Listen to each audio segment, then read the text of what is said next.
Chapter 4. Places at much, as you'll see, Tom Nelson warned them after he'd come hurrying down from his upstairs apartment to let them in at the glass-paned front door. Hard to keep things nice when you've got 4 kids. And at the top of the stair, his wife stood smiling in welcome. The girl whose once stubborn Catholicism might have almost have jeopardized her husband's career. Her name was Pat. There were remnants in her face of a devout and fearful child of Cincinnati as she bent in the steam to pierce the boiling vegetables, or as she crouched and squinted at the oven door to withdraw and baste the roast. But when she sat laughing with her guests in the small living room, with a drink in her hand, it was clear that the Museum of Modern Art had had its way with her. She held herself very straight, but without tension, wearing a fashionably simple dress, and her large attractive eyes and mouth were able, as if by nature, to look merry and responsible at the same time. The 3 younger boys had been put to bed, but the oldest, a pudgy 6-year-old named Philip, whose round face looked nothing like either of his parents, had been allowed to stay up and peer suspiciously at the visitors. At his mother's urging, he passed around a plate of salted crackers spread with liver paste. Then, after depositing the plate on the coffee table, he went back to stand beside his mother's knee. "We began to think there wasn't anybody in Larchmont," Pat Nelson was saying, who wasn't just, who wasn't just sort of all Larchmont, inside and out. And Lucy Davenport assured her, eagerly, that she and Michael had begun to think the same thing. They didn't talk of painting or of poetry, as the Davenports had thought they might, but it didn't take the Davenports long to see how foolish that expectation had been. Professionalism could be taken for granted in company like this. Instead, they talked almost entirely of trivial things. They all abhorred the movies, though all admitted to having seen a great many of them. And so they entertained one another with movie jokes. What if June Allison had been cast as Scarlett O'Hara? What if Dan Daly had been given the Humphrey Bogart role in Casablanca? Would Bing Crosby or Pat O'Brien be the better choice to star in a movie biography of Albert Schweitzer? Then Michael asked, rhetorically, if anyone would ever know how many hundreds of movies of all kinds, comedy, love, war, crime, or cowboy, had contained the line, "Look, I can explain everything." And that, to his own shy surprise, struck the others as the funniest thing that had yet been said. Philip was sent to join his brothers in what must have been a crowded, double-decked bedroom, and soon after that the party moved to the kitchen table. It was big enough to serve as a dinner table for 4, but just barely. And the kitchen was still too warm from the cooking. On one corner of the floor, beyond the table and away from the stove, Michael saw the flat piece of galvanized tin beside a cardboard box, advertising Kellogg's Rice Krispies, from which several fresh rolls of shelf paper protruded. He supposed that the paints, the ink, and the pens and brushes must be kept in the same box. "Oh, please take off your coat and tie, Michael," Pat Nelson said, "or you'll die in here." Then, a little later in the meal, she gazed at one of the steamed-up windows as if it might open onto bright vistas of the future. "Well, at least we'll only be here a few more months," she said. "Has Tom told you we're moving to the country this summer? For good?" "But that's terrible," Lucy said, with more heartfelt emphasis than seemed warranted. "I mean, it's wonderful for you, but terrible for us. We'll have hardly gotten to know you before you go away." And Pat assured her kindly that it wouldn't be far away. They were only going up into Putnam County. That was the next county north of Westchester, she explained. And it was mostly rural. There was scarcely any suburban element at all. She and Tom had made several trips up there to look around until they'd found what struck them as the right house on the right piece of land near the village of Kingsley. The house itself needed work, but the work was being done now. They'd been promised it would be finished and ready in June. And it's only a short drive from here. What is it, Tom? A little over an hour or something? So you see, it'll be easy to keep in touch with all of our friends. Lucy cut into another slice of cooling roast beef, and Michael could tell from her face that she was hurt by the phrase, all our friends. Hadn't the Nelsons made clear that they had no other friends in Larchmont? But then, chewing, she seemed to understand that Pat had meant all their friends in New York. The Museum of Modern Art crowd and the Whitney crowd. All the well-heeled, admiring people who'd taken to buying as many Thomas Nelson pictures as they could afford, as well as the jolly, witty insiders crowd of other young painters who were rapidly becoming successful too. Well, it sounds great, said Michael heartily. Since removing his coat and tie, he had unfastened the top two buttons of his shirt and rolled up the sleeves. Now, hunched over his wine and speaking in a voice that he knew might strike Lucy as being just a little loud, he was determined to suggest that he too might soon be a man of unburdened of mundane necessity. Once I can manage to get the damn job off my back, he said, we'll be ready to make a movie or a move like that ourselves. And he winked conspicuously at his wife. Maybe after the book's out, babe. When dinner was over, and they moved back to the living room, Michael discovered a bureau bearing 6 or 8 precise miniatures of British soldiers in the full-dress uniforms of historic regiments. The kind of collector's items that might have cost $100 apiece. Hey, Jesus, Tom, he said. Where'd you get these? Oh, I made 'em, Nelson said. It's easy. You start with an ordinary tin soldier, melt it down a little to change the look of it, build it up here and there with model airplane glue, and all the rest of it is in the painting. Well, I'll be damned. One of the soldiers held a tall staff with a partially unfurled Union Jack, and Michael said, How'd you make the flag? Toothpaste tube? Nelson told him. Piece of toothpaste tube will give you a pretty good flag, if you can get it to wrinkle the right way. Michael felt like saying, You know what you are, Nelson?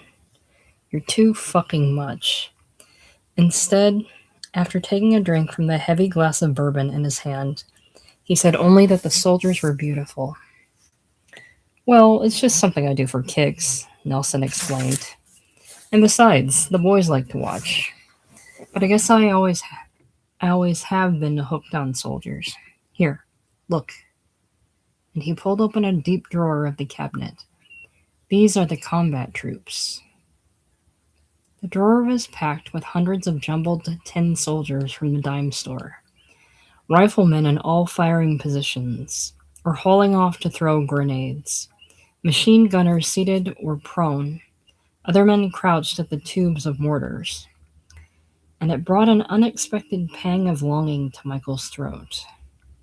He had once thought he must be the only boy in Morristown, New Jersey, if not in the world, who went on loving tin soldiers after the age of 10, when all other boys gave them up in favor of athletics.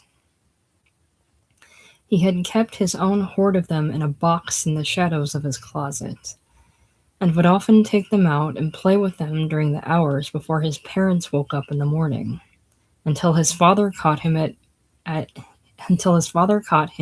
it once and told him to throw the goddamn things away. You can have real battles with them too, Tom Nelson was saying. Real battles? Oh, well, you can't do the small arms fire, of course, but you can do the artillery. And from another drawer came 2 plastic toy pistols, of the kind made to shoot 4-inch sticks tipped with rubber suction cups. A friend of mine back in Yonkers and I used to have battles that'd last all afternoon, Nelson said. First, we'd get the right terrain. No grass. Just dirt with a few little ridges and hills. Or if it was supposed to be the First World War, we'd dig ourselves a series of trenches on both sides. Then we'd divide up the troops and we'd spend a long time deploying them, trying to figure out the best tactical advantages. Oh, and we had a strict rule about the artillery. You couldn't just blast away at random, or it would have been a shambles. You had to get back 6 feet behind the rear of your own infantry, and you had to keep the heel of your hand on the ground at all times. And he demonstrated this by dropping to his haunches and setting the butt of one toy pistol firmly onto the carpet. Across the small room where the girls were sitting, Pat Nelson rolled her eyes in fond exasperation and said, "Oh, God, they've started in on the soldiers." Well, never mind. Pay no attention. You could control your elevation and your range, Nelson said, and you could even change positions. We used to allow each other 3 changes of position during a battle, but you always had to fire from a fixed point on the ground like real field artillery. Michael was entranced by all this, and by the unashamedly boyish, dead serious way Nelson was telling it.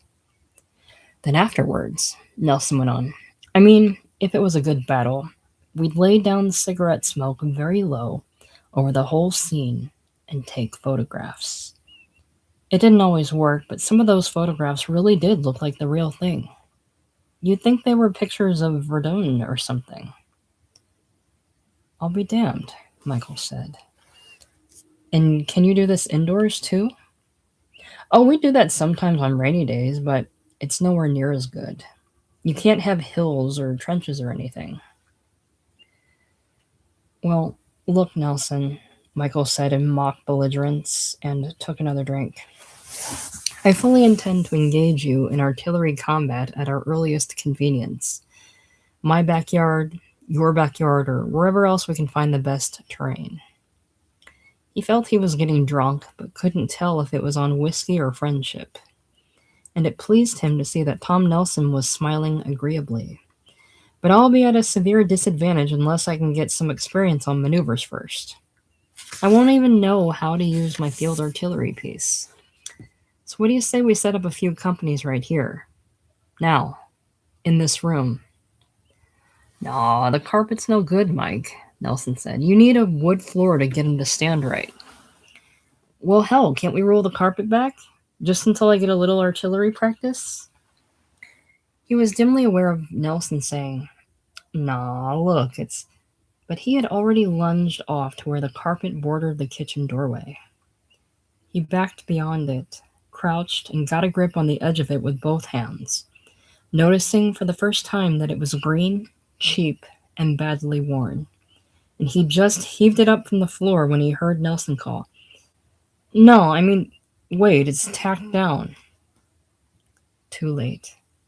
100 carpet tacks flew and danced in shuddering clouds of house dust along 3 borders of the torn-up rug, all the way across the room to where it remained feebly secure, within a few inches of the coffee table and the girls.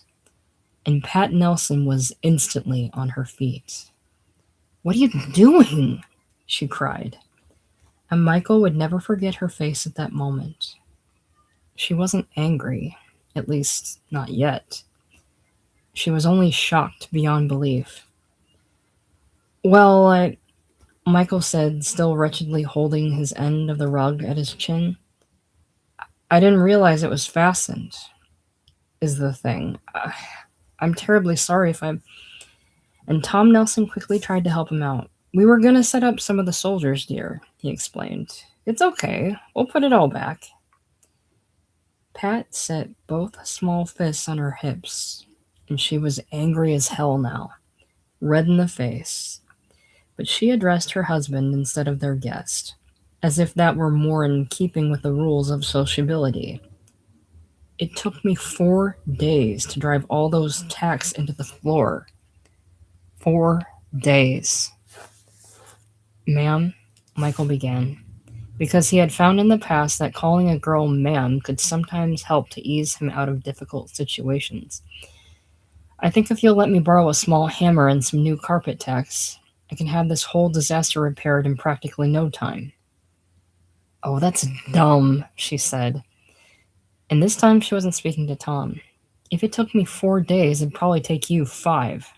What you can do, though, both of you, is get down and start picking up the damn tacks. Every one of them. I won't have the boys coming out here in the morning and cutting their feet. Only then did Michael risk a look at his own wife. He couldn't have borne it until now, and her face was partly turned away, but he was fairly sure he had never seen her so embarrassed. For what seemed more than an hour, on their hands and knees, the two men slowly patrolled all sectors of the floor and the wrinkled rug in search of rusty or bent or broken tacks. They were able to exchange small, shy jokes as they worked, and once or twice the girls joined hesitantly in the laughter, until Michael began to entertain a wistful hope that the evening might still be saved. And with the pouring of what Pat Nelson called one last drink, after the job was done, it seemed that her graciousness was mostly restored. Though he knew that if it were wholly restored, she wouldn't have said one last drink. Mercifully, then, all their talk was of other things until the time came for the Davenports to say good night. "Ma'am," Michael inquired at the door, "if you can ever forgive me for the rug, do you think we can still be friends?" "Oh, don't be silly," Pat said, and she touched his arm with what felt like kindness. "I'm sorry I got mad." But walking home alone with Lucy was another matter. "Well, of course she forgave you," Lucy said. "What are you? Some little boy who feels all goody-good again because his mother's forgiven him?" "Oh, couldn't you see how poor they are from the moment we walked into that place? Or at least how poor they've always been until the past year or so?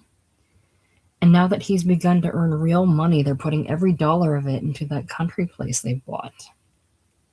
They'll be making a whole new life for themselves on the strength of his work. And you can be sure it'll be a splendid life, too, because they're just about the most admirable people I've ever met. In the meantime, they're stuck here for a little while longer, so they made the awful mistake of having us over tonight. And when I saw you rip up that carpet, I really mean this, Michael. When I saw you rip up that carpet, it was like watching a total stranger do some insane, destructive thing. All I could think was, I don't know this man. I've never seen this person before." She stopped talking then, as though talking could never lead to anything but exhaustion. And Michael had nothing to say. He felt more weak than resentful, and he knew that no reply would be adequate. So he clenched his jaws to keep from making any reply at all. Once in a while, along the intervals of sidewalk between trees, he looked up at the winking stars in the black sky as if to ask if ever, oh ever, there might come a time when he would learn to do something right. Things got better before the end of that spring. Michael did manage to get the job off his back, or almost. He persuaded Chain Store Age to let him become one of its several contributing writers, rather than an employee. He would work on a freelance basis now, visiting the office only twice a month to deliver his copy and to pick up new assignments. He would lose the security of a salary and all the fringe benefits, but he was confident he could earn at least as much money this way. And the best part, he explained to his wife, was that he could set his own schedule. He could pack all the chain store stuff into the first half of each month, or maybe even less than that, and have the rest of the time to himself. "Well," she said, "that's very encouraging, isn't it?" "Sure as hell is." But far more encouraging for the both of them was that he finished his book of poems. and that it was accepted almost at once by a young man named Arnold Kaplan, who had been an acquaintance of his at Harvard and was now an editor at one of the more modest New York publishing houses. "Well, sure, it's a small house, Mike," Arnold Kaplan explained, "but it beats the shit out of some university press imprint." And Michael was ready enough to agree with that, though he had to acknowledge that some of the younger poets he most admired, people with steadily growing reputations, were published by university presses. He was given an advance of $500, a fraction probably of what Tom Nelson earned for every single 20-minute watercolor. And because the amount was so meager, the Davenports decided to spend it all in one place. They bought what turned out to be a surprisingly good used car. Then came the galley proofs. Michael winced, or cursed, or cried out in pain as he pounced on each typographical error. But this was mostly to conceal from Lucy, if not from himself, the vast pride he felt on seeing his words in print. Another heartening aspect of that spring was that Tom and Pat Nelson continued to give every sign of friendliness. They came to the Davenports for dinner twice and entertained them once again at their own little place, where the incident of the rug was never mentioned. Tom read the corrected galleys of Michael's book and pronounced it nice, which was a little disappointing. It would take Michael a few more years to learn that nice was about as far as Nelson ever went in praising anything. But then he made it better by asking if he could copy out 2 or 3 of his poems, because he'd like to illustrate them.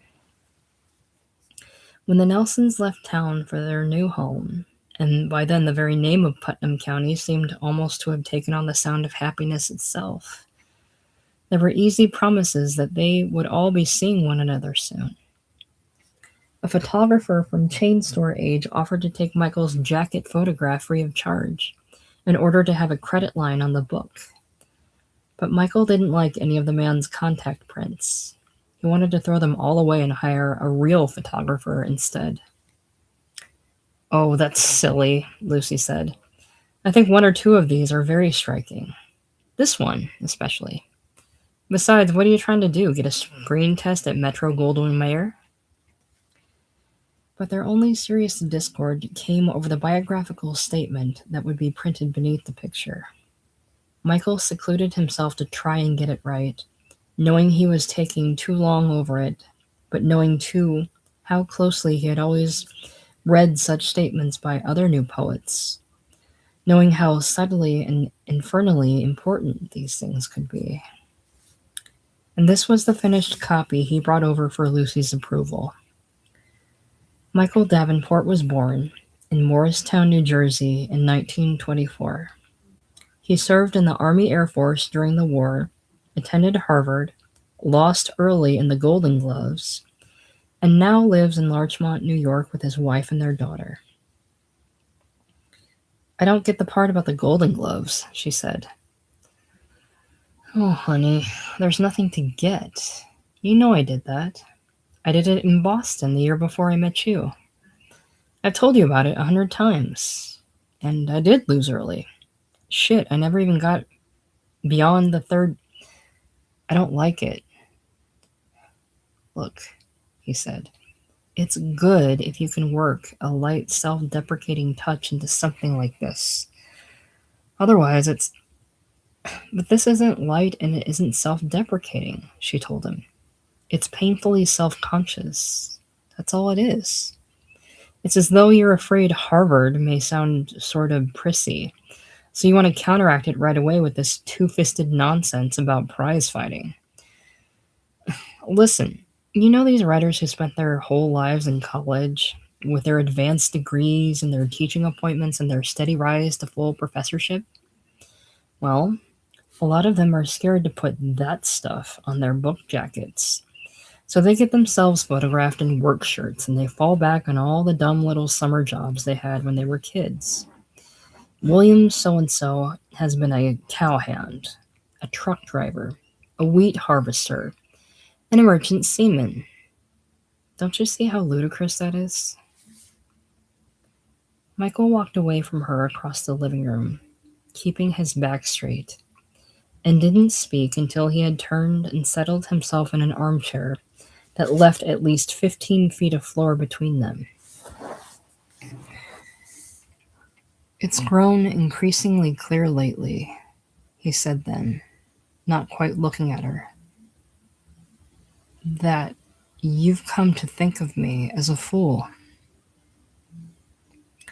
There was a silence, and when he looked up into her eyes, he found them bright with tears. "Oh," she said. "Michael, is that really the way I've been? How hateful. Michael, I never meant. Michael." And from the slow, almost theatrical way she came across that 15-foot space, he knew even before he got up to take her in his arms that there would be no more fault-finding, no more condescension, and no more trouble in this house. Larchmont would never be Cambridge, but the smell of this girl's hair and the taste of her mouth, the sounds of her voice and her impassioned breathing, hadn't changed at all from times under the army blankets on Ware Street years ago. In the end, though, he decided she was probably right about the jacket copy. The world, or rather whatever infinitesimal fraction of the American reading public might bother to pick up and glance over his book, would never know that Michael Davenport had once lost early in the Golden Gloves. Chapter 5. In Putnam County in the fall, you can see pheasant break from cover and take off over long tan and yellow fields. And sometimes there are hesitant deer to be found among the slender trunks and shades of oak and white birch. Serious hunters don't much care for the region, though, because it isn't open enough. There are many well-traveled asphalt roads, some with an occasional clustering of houses and stores and public schools. And there is the high, relentlessly solid intrusion of the New York State Thruway. Near the southern edge of the county lies a lake called Tonopah, once a popular summer resort for middle-class vacationers from the city. The lake itself has long been out of fashion, but the small commercial settlement spawned at one end of it remains intact. And it was into this drab village that the Davenports found their way one September afternoon. Michael at the wheel of the car and watching for the necessary left turn.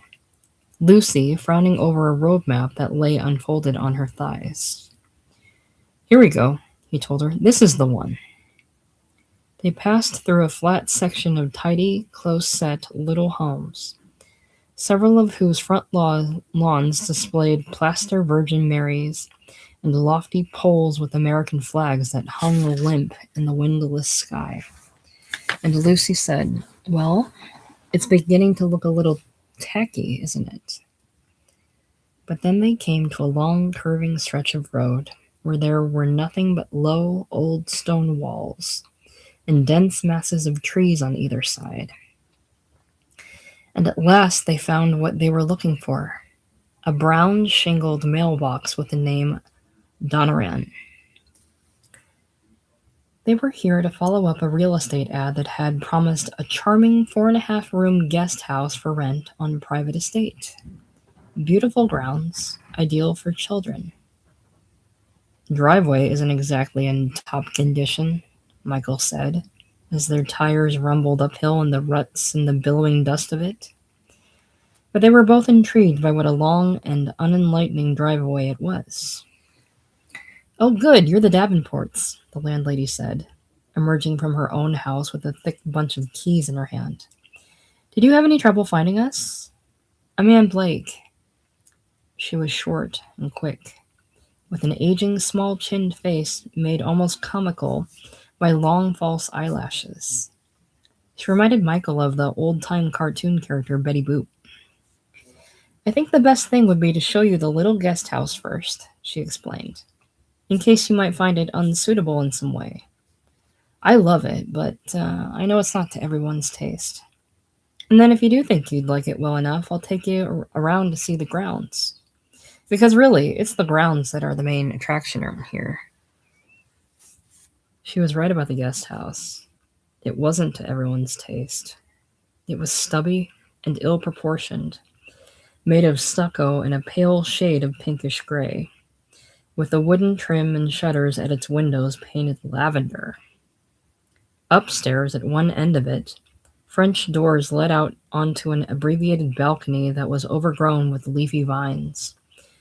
And from the balcony, a frivolous vine-entangled spiral staircase descended to a flagstone terrace at what proved to be the front door. If you stepped back onto the grass to take it all in with a single searching glance, the house had a lopsided, crudely fanciful look, like something drawn by a child, with an uncertain sense of the way a house ought to be. I designed it myself, Anne Blake told them as she sorted out her keys. Actually, I designed all the buildings on this property many years ago, when my husband and I first bought the lands. But they were surprised to find that the brown and gray interior of the house was much more promising. It had, as Lucy pointed out, a lot of nooks and crannies. There was a nice fireplace. There were fake but attractive beams across the living room ceiling. There were built-in cabinets and bookshelves. And the larger of the two upstairs bedrooms, the one that opened onto the balcony and the spiral staircase, the one both Davenports assumed would be their own, was bright and spacious enough for Lucy to describe it as sort of elegant in a way, don't you think? Oh, it might be a funny little house, but who cared? It was basically okay. It wouldn't cost them much. It would be good enough at least to live in for the next year or two. So, Anne Blake said, "Are you ready for the grand tour?" And they followed her out across the grass past a giant weeping willow tree. "Isn't that a spectacular tree?" she asked them, and onto a place where broad stone steps began to take them up a hill. "I wish you could have seen these terraces a month or two ago," she said as they climbed. Each terrace was ablaze with the most brilliant heavenly colors: asters, peonies, marigolds, and I don't know what else. And then here on the other side, all over this lattice work, there were masses and masses of rambling roses. Of course, we've been extremely fortunate in our gardener. And she looked briefly at both their faces to make sure they'd be impressed by the name she was about to pronounce. "Our gardener is Mr. Ben Dwayne." Beyond the top of the steps and well back from the highest of the flower garden terraces, Michael discovered a wooden shed that was more than tall enough to stand in, and probably measured 5 by 8 feet square. It struck him at once as a good place for working, and he lifted the rusty heap of its door to peer inside. There were 2 windows. There was room enough for a table and chair and a kerosene stove. And he could sense the sweet labor of writing here in total solitude all day, through all seasons, bringing a pencil across the page time and again, until the words and lines began to come out right, as if off their own accord. "Oh, that's just a little pump shed," Anne Blake said. "You won't have any need to bother with it. There's a very reliable man in the village who keeps the pump in good repair.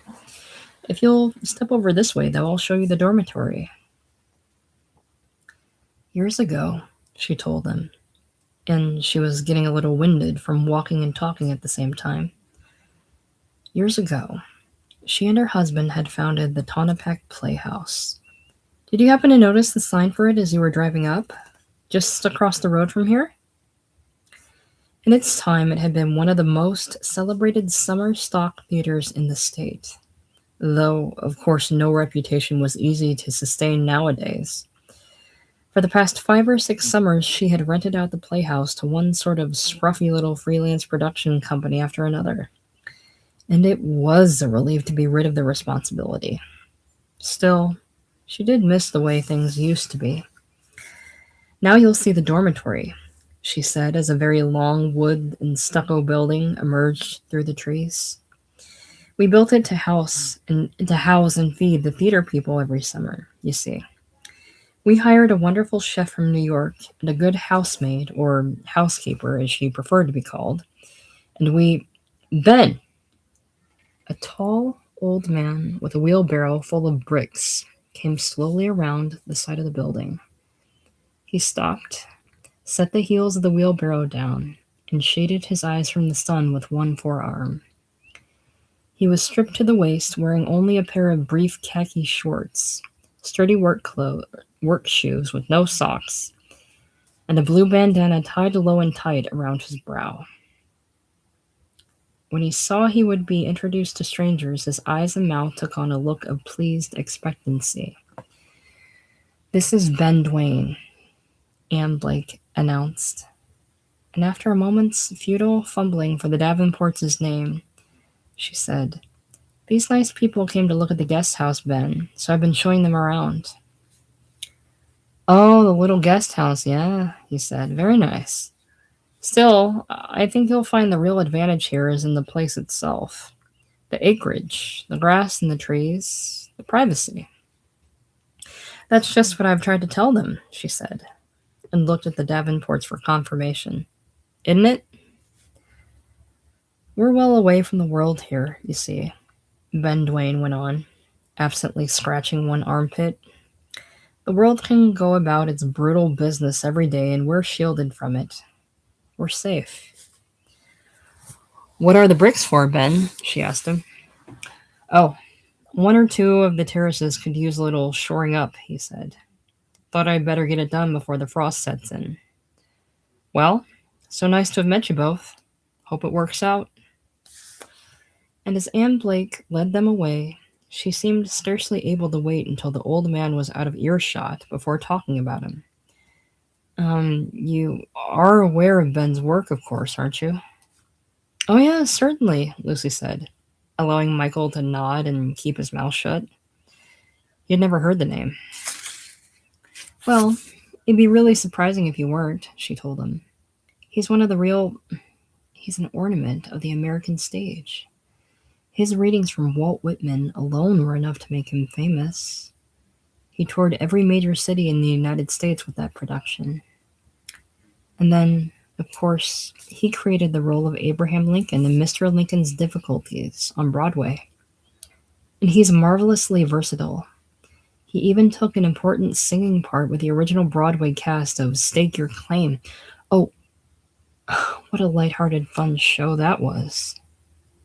Now he's been blacklisted, as I expect you know.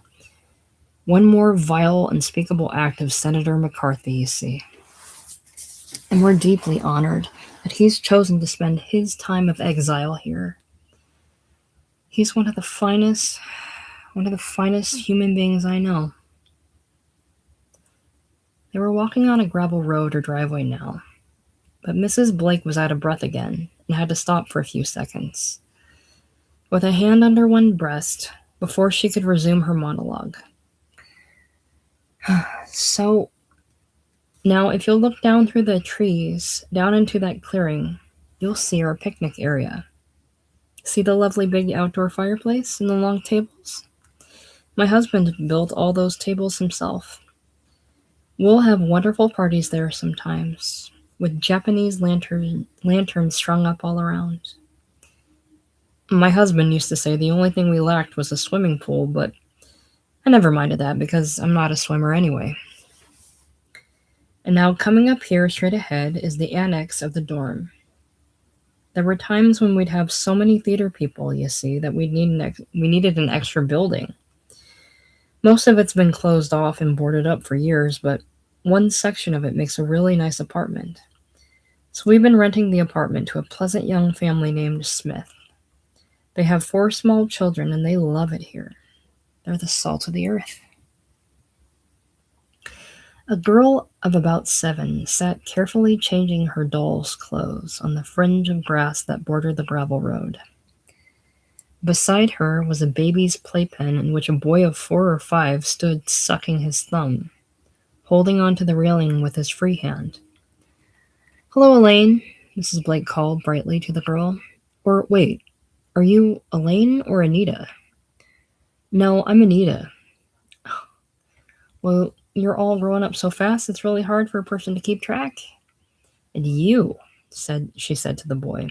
"What's a big guy like you doing anything like that?" "He has to stay in there," Anita explained. "He's got cerebral palsy." "Oh." And as they walked on, Anne Blake seemed to feel that some explanation was required. "Well, when I described the Smiths as salt of the earth," she said, "I suppose I really meant to imply that they're very, very simple people. Harold Smith is a clerk of some sort in the city. He wears half a dozen ballpoint pens clipped into his shirt pocket, and that kind of thing. He works for the New York Central, and you see, one of the ways that dreadful old railroad manages to keep its employees is by offering them free commutation fares from any point along the tracks. So Harold took advantage of that and moved his family out here from Queens. His wife's rather a sweet, pretty girl, but I scarcely know her because whenever I've seen her, she's at the ironing board, ironing and watching television at the same time, morning, noon, and night. No, but here's a curious thing. Harold once told me very shyly that he'd done some acting in high school and wondered if he could try out for a part. So, to make a long story short, he played the policeman in the Gramercy Ghost, and he was wonderfully good. You'd never guess it, but he has a natural gift for comedy. I said, "Harold, have you ever considered doing this professionally?" He said, "What are you, crazy? With a wife and 4 kids?" So that was that. Still, I'm afraid I really didn't know about the cerebral palsy or the playpen. Then she fell silent at last and walked well ahead of the Davenports, giving them time to stroll and think it all over.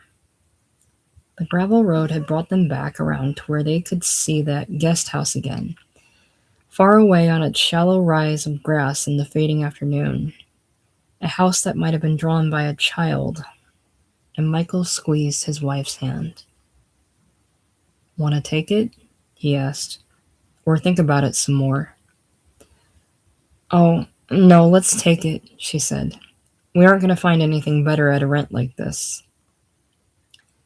And when they told her of their decision, Anne Blake said, "Wonderful. I love to see that.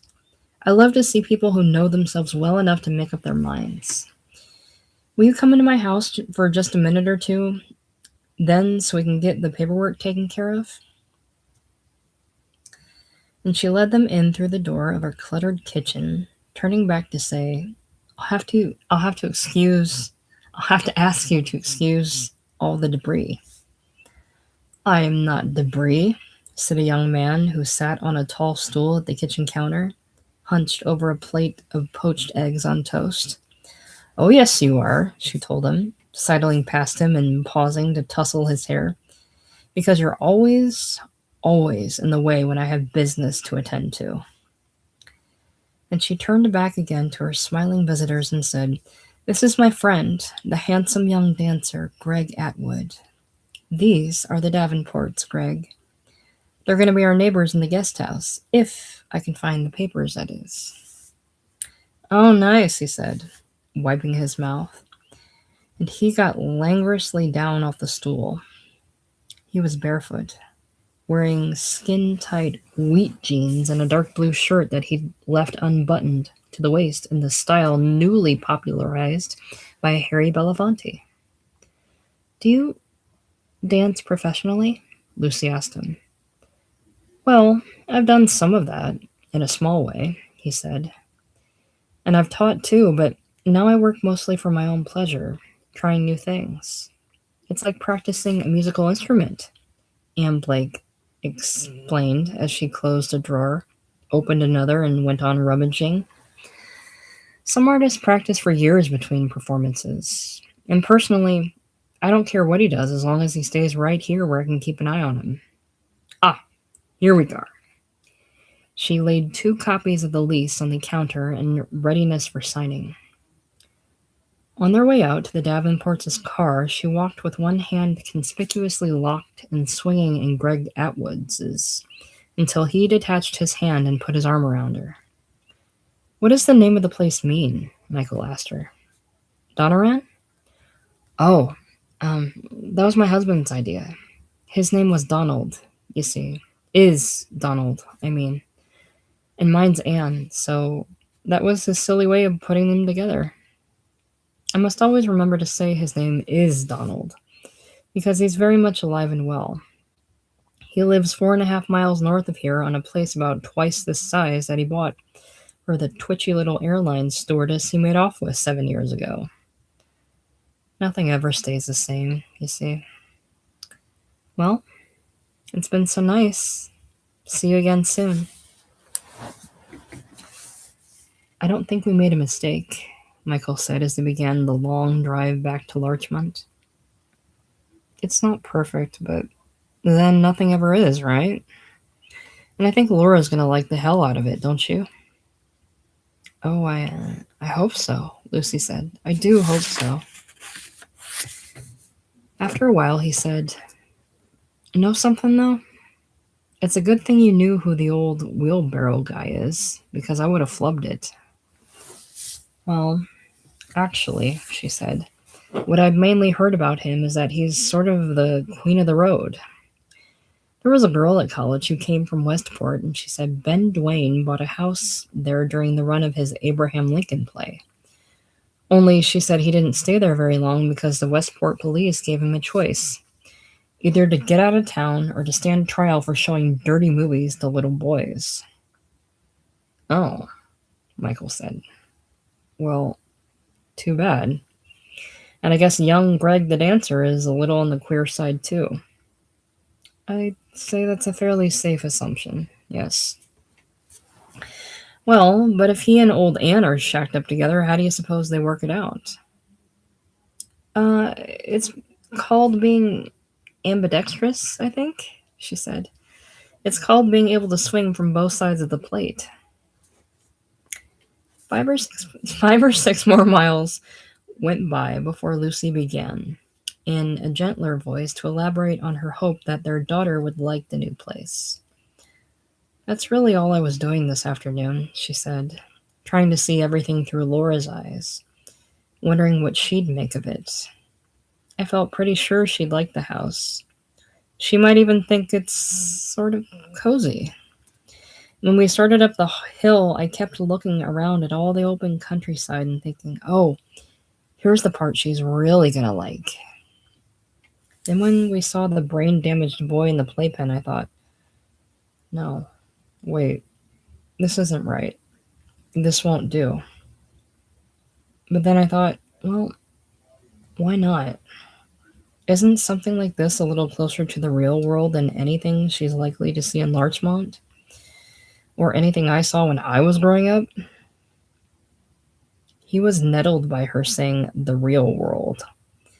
Only the rich and their children ever talked that way, and it was implied a lifelong wish to go slumming. But he didn't call her on it. He understood what she meant, and he agreed with her. "I think you have to sort of balance everything out on the scales," she said, "when you're trying to decide what's best for a child." "Exactly," he told her. Laura was 6.5 and tall for her age. A shy, nervous girl with slightly protruding upper teeth and remarkably big blue eyes. Her father had recently taught her to snap her fingers, and now she would often snap her fingers of both hands in unison, without being aware she was doing it, as if to punctuate her thoughts.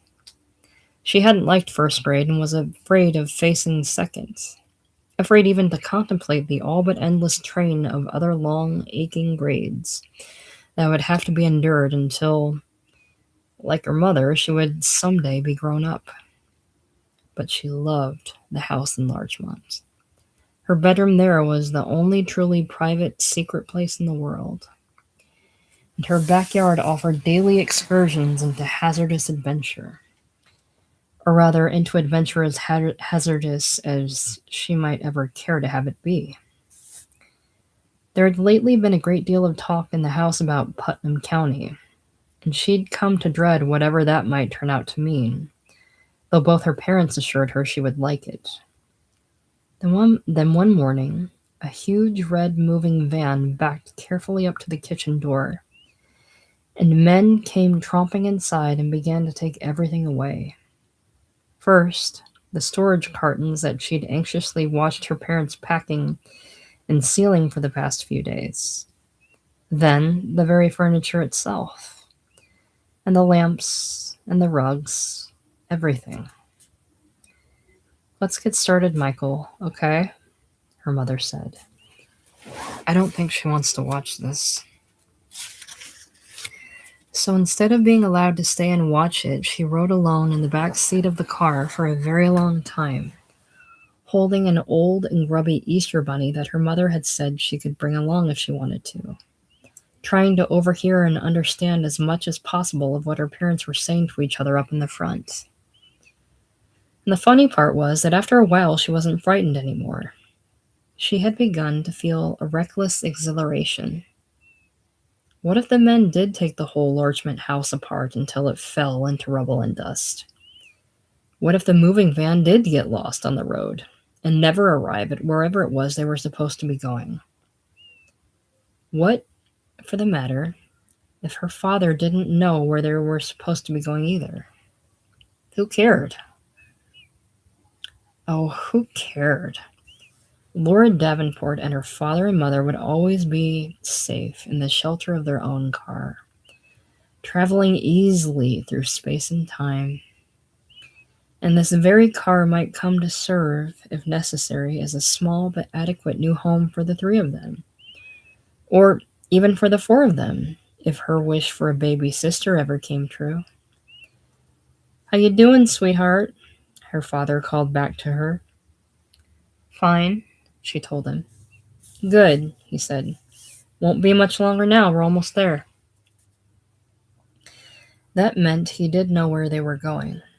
It meant everything was still essentially all right, and life would probably soon come back to normal. Or to something as close to normal as her parents were able to manage. And Laura was relieved. But at the same time, she was oddly disappointed. She couldn't help feeling she might have liked things better the other way. A day or two after they'd moved into the new house, with their belongings intact but still in disorder, Laura went out to fool around on the terrace at the front door where her father stood, working with an unwieldy pair of hedge-clipping shears. He was trying to cut some of the thicker vines away from the base of the spiral staircase, and she watched him until it got boring. Then she was startled to see a girl of about her own age walking steadily toward her across the wide expanse of grass. "Hi," the girl said. "My name's Anita. What's yours?" And Laura acted like a baby, sidling around to hide behind her father's legs. "Oh, come on, honey," he said impatiently. And he set the shears down in order to reach back and bring her out in front of him again. "Anita asked you what your name is," he told her. So there was nothing to do but take a brave step forward. "My name's Laura," she announced, and snapped the fingers of both hands. "Hey, that's neat," Anita said. "Where'd you learn how to do that?"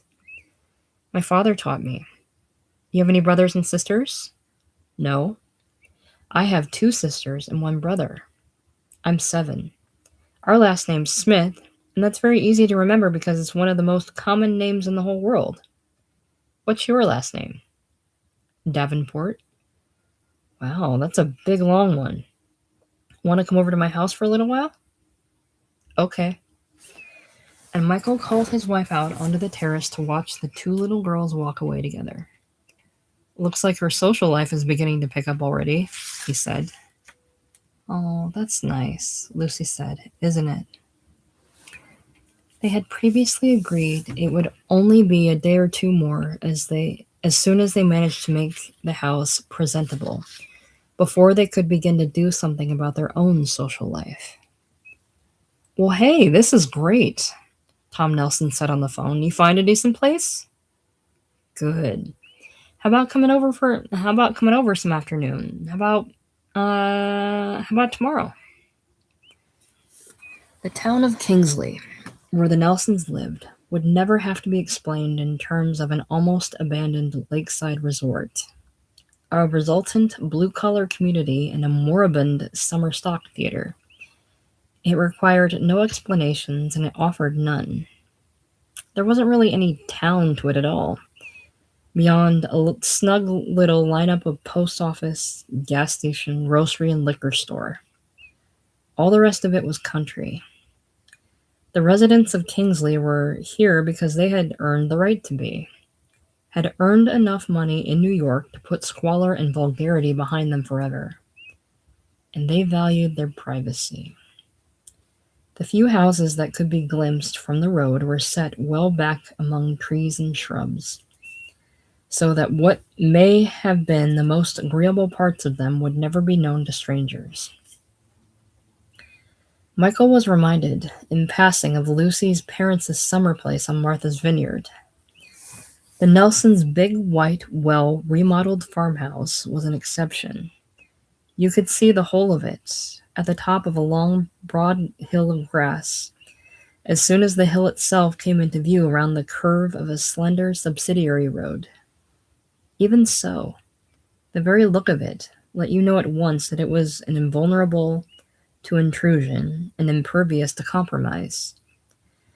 There would be no old homosexuals wheeling bricks along the crest of this hill, or any young homosexuals dawdling over poached eggs at the base of it. This place belonged entirely to Thomas Nelson and his family. They owned it. Well, hey, Tom said in the greeting at the top of the driveway, as his wife came smiling from the door behind him. Then there began a happy inspection of the house, with Lucy saying marvelous at each discovery. The sunbright living room was too big to comprehend all at once, and its most remarkable feature for Michael was that one long wall of it was packed floor to ceiling with open shelves of books. There were at least 2,000 books here, and probably more, like twice that many. Well, they've been accumulating for years, Tom explained. Been buying books all my life. Didn't have room for them in Yonkers or Larchmont, so we had to keep them in storage. Nice to have them out again. Want to see the studio? And the studio, too, was long and wide and flooded with light. The old piece of galvanized tin lay on the floor in one corner, looking very small now, and several new pictures were carelessly displayed on a thumbtack board just above it, leading Michael to suspect that this might be the only corner actually used for working. First studio I ever had, Tom said. Feel a little lost in here sometimes. But to ease the times when he felt a little lost, there was a full set of trap drums at the far end of the room, along with an arrangement of stereo components and a great many shelved record albums. Tom Nelson's collection of jazz recordings was almost as substantial as his library. On their way out to the kitchen, where the girls were talking, Michael noticed that a new place had been found for their soldiers. The parade figures stood apart from one another with their swords and wrinkled toothpaste tube flags. And there was enough deep drawer space beneath them to accommodate the combat troops. "Well, I'm so happy for you both," Lucy said when the four of them were settled in the living room. "You've found the perfect place to live and to raise your children. You'll never have to think about moving again." But then the Nelsons wanted to know what kind of what kind of place the Davenports had found. And both the Davenports nervously interrupted each other before they could get the information out. Oh, well, we're just renting, of course, Michael began. So it's only a temporary deal, but it's a funny looking little house on an old private estate, Lucy said, brushing flecks of cigarette ash off her lap. So there's quite a lot of land with it, but the people are it's kind of a fruit farm, Michael said. A fruit farm? Michael did his halting best to explain what he meant by that. Ben Duane, Tom Nelson said. Isn't he the one who did the Whitman readings? And didn't he get shafted by the McCarthy committee a couple years back? Right, Lucy said. And of course, I'm sure he's perfectly harmless and everything, though I suppose I'd be uneasy if we were bringing a boy into the place. And I imagine we can sort of keep our distance from the landlady, too, and her boyfriend. Still, we'll never really have a sense of being alone there the way you are here. Well, Pat Nelson said, drawing her mouth a little to one side, I don't know what's supposed to be so wonderful about the sense of being alone. I think Tom and I'd go utterly stir crazy if we didn't see a lot of our friends. We've started having parties every month or so now, and some of them have been really fun. But my God, when we first moved here, it was gruesome. We were isolated. Once we went to some little party up the road. I can't even remember the people's name. And this one man got me cornered and started grilling me. He said, "What does your husband do?" I said, "He's a painter." He said, yeah, okay, but I mean, what does he do? I said, "That's what he does. He paints." And the guy said, "What do you mean? He's a commercial artist?" I said, no, he's not a commercial artist. He just, you know, he's a painter. He said, "You mean a fine arts painter?" And I'd never heard that term before, have you? A fine arts painter? Well, we kept going around and around like that, missing each other's points until finally he went away. But just before he went away, he gave me this very narrow, unpleasant look, and he said, "So what do you kids got, a trust fund?"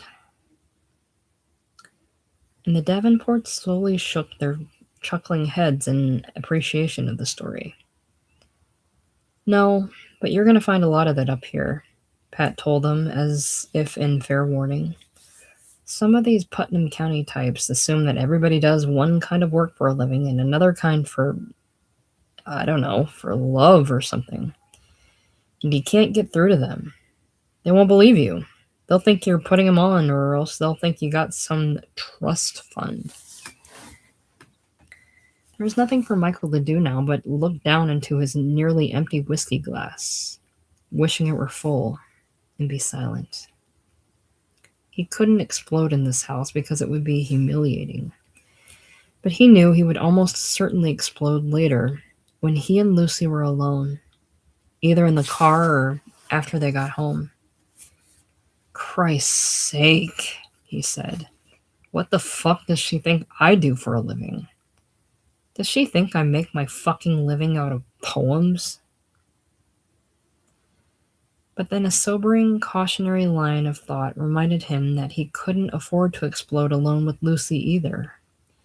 To explode with Lucy over a thing like this would only open up the long, subtle, tantalizing argument that went all the way back to their honeymoon at the Copley Plaza. When, she might ask, would he ever come to his senses? Didn't he know there had never been a need for chain store age? Or for Larchmont? Or for this dopey little house in the decadence of Tonopah? Why, then, wouldn't he let her pick up the phone and call her bankers, or her brokers, or whoever it was who could instantly set them free? No. No. He would have to control his temper one more time. He would have to be silent tonight and tomorrow and the next day. He would have to sweat it out.